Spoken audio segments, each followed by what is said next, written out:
Good morning, everyone. Today we will start lesson 7.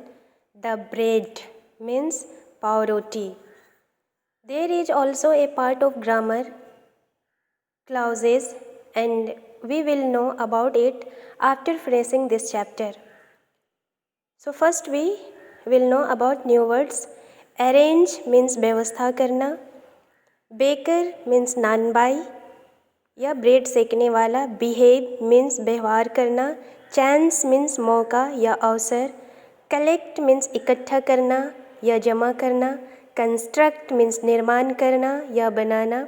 Feminine means भूखमरी या अकाल. Fight means लड़ाई करना. जेनेरस मीन्स उदार. हायर मीन्स भाड़े पर लेना या किराए पर मंगाना. हम्बल मीन्स विनम्र. लैंडलॉर्ड मीन्स जमींदार. लॉफ मीन्स पावरोटी. मिस्टेक मीन्स गलती या त्रुटि. ओवरसीयर मीन्स निरीक्षक. प्रोग्राम मीन्स कार्यक्रम. प्रोविजंस मीन्स प्रावधान या सामान. स्केर्स मीन्स कमी होना. अनएम्प्लॉयड मीन्स बेरोजगारी.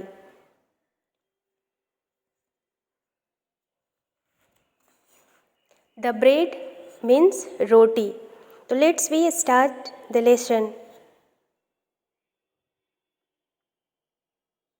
During the great famine, many people had lost their lives. अकाल के समय या भूखमरी के समय बहुत से लोगों ने अपनी प्राण गंवा दी. There was no rain for a long time.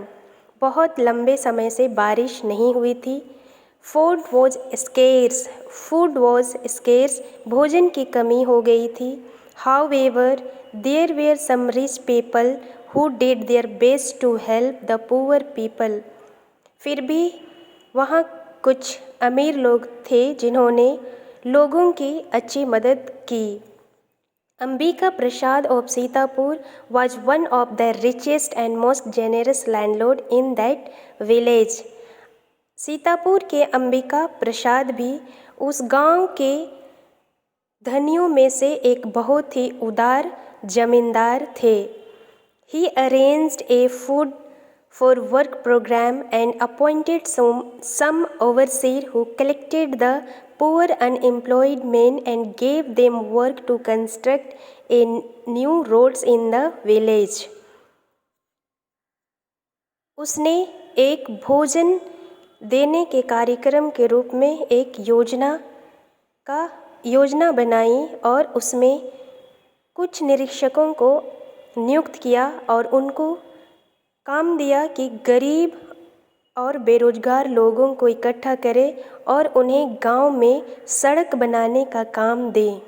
Every day they were given enough wheat and oil and some money to buy other provisions. प्रत्येक दिन उन्हें काफ़ी मात्रा में गेहूं और तेल दिए जाते थे और कुछ अन्य सामान खरीदने के लिए पैसे दिए जाते थे. Ambika Prasad show that there were many children who did not have enough food in their homes. Ambika Prasad ने देखा कि वहाँ बहुत से ऐसे बच्चे थे जिन्हें अपने घरों में काफ़ी मात्रा में भोजन नहीं मिलता था. So he hired a few bakers who made loaves of bread for the children. इसलिए उन्होंने कुछ नानबाइयों को भाड़े पर बुलाया और बच्चों के लिए पावरोटी बनाने के लिए काम दिया. He invited the children to his house and told them to take a loaf each and come back again the next day. उसने बच्चों को अपने घर में बुलाया और उन्हें एक एक पावरोटी लेने के लिए कहा और वापस दूसरे दिन आने के लिए भी कहा. The children all rushed to the basket of bread and fought among themselves to get the biggest loaf. बच्चे टोकरी के चारों ओर भीड़ जमा दिए और सबसे बड़ा पावरोटी पाने के लिए आपस में झगड़ा करने लगे. Then they all left without even thanking the landlord. और उसके बाद वे जमींदार को धन्यवाद दिए बिना वहाँ से चल दिए. No, not all of them. नहीं, उनमें से सब नहीं थे. There was a little girl, Sonia, who stood patiently behind all the other children, waiting for her chance. वहाँ एक छोटी लड़की सोनिया थी जो सारे बच्चों के पीछे धैर्यपूर्वक खड़ी अपनी मौका आने का प्रतीक्षा करती थी.